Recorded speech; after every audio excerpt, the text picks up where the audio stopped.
এইবাৰ আমি প্ৰতিটো অঞ্চল ভিত্তিক একোখন সমিতি বনাই দিছোঁ যি সমিতিত আমাৰ বিভাগৰ বিষয়া থাকিব নিৰ্বাচিত জনপ্ৰতিনিধি থাকিব মানে আমাৰ ৱাৰ্ড কমিছনাৰসকল আৰু কিছু সেই অঞ্চলৰ স্থানীয় লিডিং সিটিজেনো থাকিব আৰু তেওঁলোকক এখন আমি এছঅপি বনাই দিছোঁ যে সেই এছঅপি মতে তেওঁলোকে কামটো মনিটৰিং কৰিব পাৰিব তাতকৈ ডাঙৰ কথাটো হ'ল যে আমি এই বেছিভাগ কিছুমান কাম আমি সুপাৰ চাকাৰ মেচিনৰ দ্বাৰা কৰিম সেইবিলাকৰ কাম আৰম্ভ হৈছে তাৰ লগে লগে য'ত সুপাৰ চাকাৰ ব্যৱহাৰ কৰা অসুবিধা সৰু ড্ৰেইন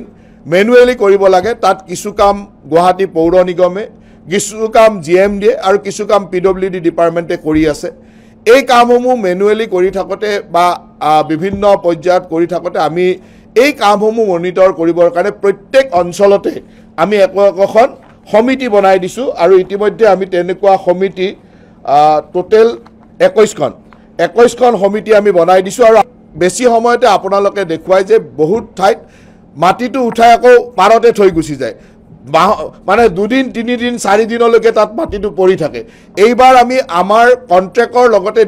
ডাইৰেকশ্যন দিয়া আছে যে কোনো কাৰণত কন্ট্ৰেক্টৰে মাটিটো উঠোৱাৰ পিছত 2 ঘণ্টাতকৈ বেছি তাত থব নোৱাৰিব মাত্ৰ মাটিটো কেৰি কৰিবৰ কাৰণে যেটো সময় তেওঁলোকে সাধাৰণতে কয় যে মাটিটো শুকাই যাব লাগে পানীটো নজোৱালৈকে নিব নোৱাৰি এইবাৰ আমি তেওঁলোকক কৈছোঁ যে দৰকাৰ হলে প্ৰয়োজন হলে পানীৰ টেংকাৰ ব্যৱহাৰ কৰক বা তেনেকুৱা ধৰণৰ ড্ৰাম ব্যৱহাৰ কৰক যাতে পানীটো শুকাব বুলি তাত থৈ নাযায় মাটিটো উঠাব ডাইৰেক্টলি তেওঁলোকে ড্ৰামত ভৰাব ডাইৰেক্টলি তেওঁলোকে টেংকাৰত ভৰাব আৰু তাৰ পৰা কেৰি কৰিব লাগিব